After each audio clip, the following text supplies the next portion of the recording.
Kisan service society Cherthala മണ്ഡലത്തിൽ ആരംഭിച്ച സൊസൈറ്റിയുടെ ഉദ്ഘാടനം പ്രീതി നടേശൻ വെള്ളാപ്പള്ളി നിർവഹിച്ചു. കേന്ദ്ര സംസ്ഥാന പദ്ധതികൾ ഗ്രാമീണ തലം വരെ എത്തുന്നില്ലെന്ന് പ്രീതി നടേശൻ വെള്ളാപ്പള്ളി പറഞ്ഞു. കിസാൻ സർവീസ് സൊസൈറ്റി ചേർത്തല മണ്ഡലത്തിൽ ആരംഭിച്ച സൊസൈറ്റിയുടെ ഉദ്ഘാടനം ചെയ്തുകൊണ്ട് സംസാരിക്കുകയായിരുന്നു പ്രീതി നടേശൻ. BDJ സംസ്ഥാന general secretary advocate PS Jyothish മുഖ്യപ്രഭാഷണം നടത്തി.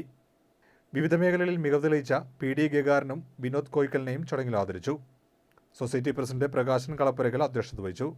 കിസാൻ സർവീസ് സൊസൈറ്റി ദേശീയ ചെയർമാൻ ജോസ് തയ്യിൽ സംഘടനാ സന്ദേശം നൽകി. ദേശീയ സെക്രട്ടറി S സുരേഷ്, സംസ്ഥാന president Joy Joseph, baby Shaji, Usha Prasad എന്നിവർ പ്രസംഗിച്ചു.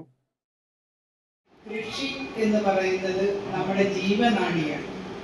നമുക്ക് എപ്പോഴും വായു, ജലം, ഭക്ഷണം ഇല്ലാതെ ആർക്കും ജീവിക്കാൻ സാധിക്കത്തില്ല. അപ്പോൾ വിഷം ചേരാത്ത ഭക്ഷണം കൊടുക്കാനായിട്ട് കർഷകനെയാണ് നമ്മൾ വലിയ വലിയ ഉദ്യോഗസ്ഥന്മാരാണ്, IAS-കാരാണ്, IPS-കാരാണെന്നൊക്കെ പറഞ്ഞാലും അവർ ഭൗതികമായിട്ട് ഉയർന്നവരാണ്. പക്ഷെ നമ്മുടെ നിത്യമായിട്ട് നമുക്ക് ഭക്ഷണം കഴിക്കണം.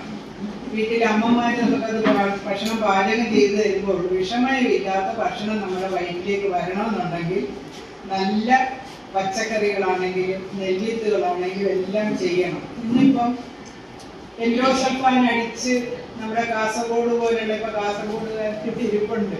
ഞാൻ അവിടെ പോയി കണ്ടിട്ടുള്ളതാണ്. ആ കുഞ്ഞിനെ എന്നോട് ചോദിച്ചു കാസർഗോഡൊക്കെ വന്നിട്ടുണ്ടോ. അപ്പൊ അവിടുത്തെ കുഞ്ഞുങ്ങളെ കാണുമ്പോൾ എനിക്ക് ഭയങ്കര വിഷമായിരുന്നു. മനുഷ്യജീവിയാണോ എന്ന് തന്നെ അറിയത്തില്ല. അതുപോലത്തെ കുഞ്ഞുങ്ങളാണ്. കൈയും കാലും എല്ലാം തലയെല്ലാം വലുതായിട്ട് നമുക്ക് ഭീകര ജീവികളെ അന്യഗ്രഹത്തിൽ നിന്ന് വന്ന ഒരു, എന്നെ ക്ഷമിക്കണം കേട്ടോ, അങ്ങനെയുള്ള ഒരു ഇതായിട്ടാണ് നമുക്ക് കാണുന്നത്. അന്ന് ഭയപ്പെട്ടു പോയി ഞാനൊരു കുഞ്ഞിനെ കണ്ടപ്പോൾ. മാറി മാറി വരുന്ന ഗവൺമെന്റുകൾ ഇതിന് പരിഹാരം ചെയ്തിട്ടില്ല. ഞാനന്ന് ഗൗരിയമ്മ ജീവിച്ചിരിക്കുന്ന സമയത്ത് ഗൗരിയമ്മയോട് പറഞ്ഞു, കൃഷി വകുപ്പ് മന്ത്രിയായിരുന്നല്ലോ, ഗൗരിയമ്മ അവിടെയൊന്നും ഇതൊന്നും അടുപ്പിക്കരുത്, അവിടെ എന്താണ് ഹെലികോപ്റ്ററിൽ കൊണ്ടുവന്ന് എൻഡോസൾഫാൻ തളിച്ചിട്ടാണ് അവിടെയുള്ള മനുഷ്യർക്ക് എല്ലാവർക്കും. നമ്മളൊന്ന് ആലോചിച്ച് നോക്കിയിട്ട് അവിടുത്തെ കശുവണ്ടി വളരാൻ വേണ്ടി ചെയ്തതാണ്.